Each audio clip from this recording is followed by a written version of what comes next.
계란을 먹을 때 어떻게 먹는 게 가장 좋은 방법일까요? 추천합니다.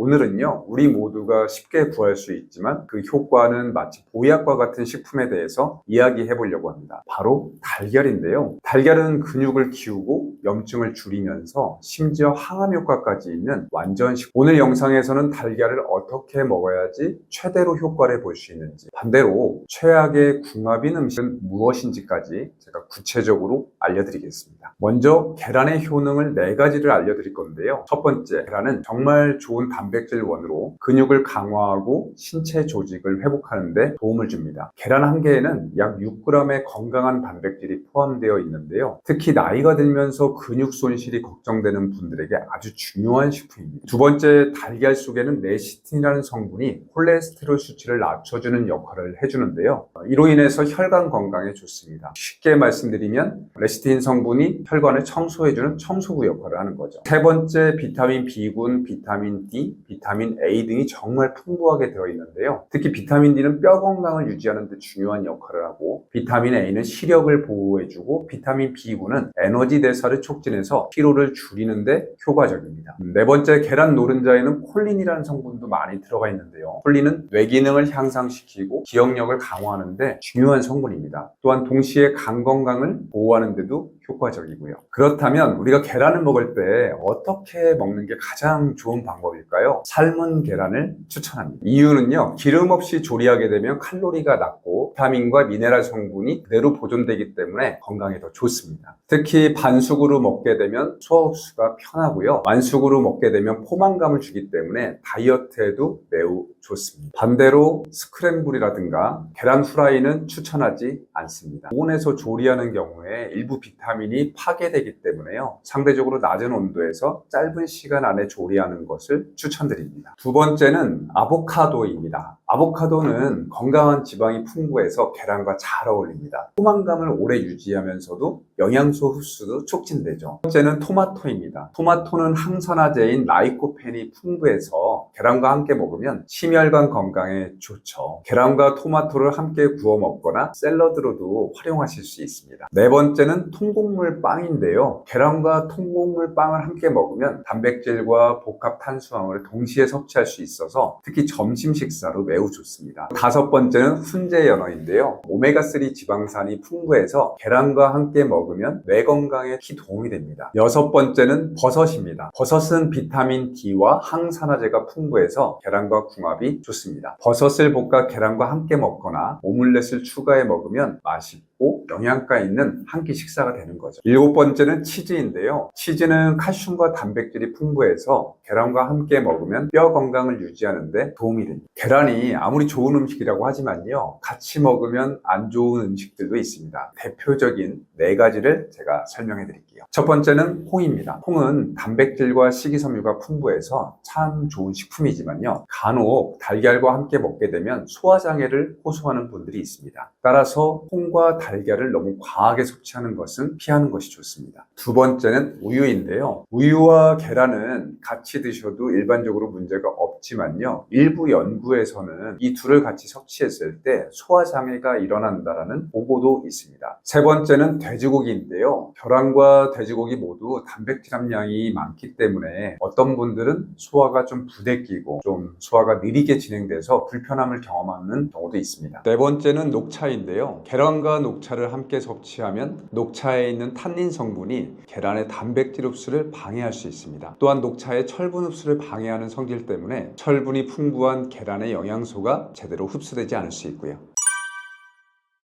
마지막으로 건강 상태에 따라서 계란을 어떻게 먹으면 좋은지도 알려드리겠습니다. 고혈압 환자는 하루에 1개 정도의 계란을 섭취하는 것이 가장 적절합니다. 계란은 단백질이 풍부하지만 노른자에 콜레스테롤 성분이 포함되어 있기 때문에 주의가 필요하죠. 또한 조리를 할 때도 가능하다면 기름을 사용하지 않는 삶은 계란이나 찐 계란으로 드시는 것이 좋습니다. 후라이를 한다거나 스크램블 같은 조리법은 피해 주시는 것이 좋죠. 그리고 만약 내가 고콜레스테롤 혈증이 있는 고지혈증 환자 환자분이라면 하루에 12개까지는 계란이 안전하거든요. 하지만 콜레스테롤 수치가 높은 경우에는 주에 34개 정도, 대략 하루에 한 5개까지만 드시는 것이 좋습니다. 그리고 이런 경우에는 가능하다면 노른자를 제외하고 흰자만 드시는 것도 좋은 방법이고요. 그리고 당뇨병이 있다면 계란을 섭취할 수 있지만 상대적으로 노른자 섭취량을 제한하는 것이 좋습니다. 계란을 먹는다 하더라도 주에 한 3, 4개 정도가 적당하고요. 그리고 조리를 할 때도 상대적으로 오일을 좀 최소한으로 쓰는 것이 좋고요. 특히 다채로운 채소와 함께 섭취하게 되면 무엇보다 혈당 관리에도 도움이 됩니다. 내가 만약 과체중이어서 다이어트를 목적으로 계란을 섭취한다면 계란은 단백질이 풍부하기 때문에 포만감을 만들어줘서 체중 관리에 도움이 됩니다. 하루에 1개 정도 드시는 걸 추천하고요. 그리고 좀 더 적극적으로 다이어트하는 기간이라면 흰자만 드시는 것도 좋습니다. 마지막으로 임산부들 같은 경우에는 계란이 참 좋습니다. 임신 중에는 충분한 단백질과 콜린을 섭취하는 것이 중요하기 때문인데요. 하루에 1개 정도 섭취하는 것이 좋습니다.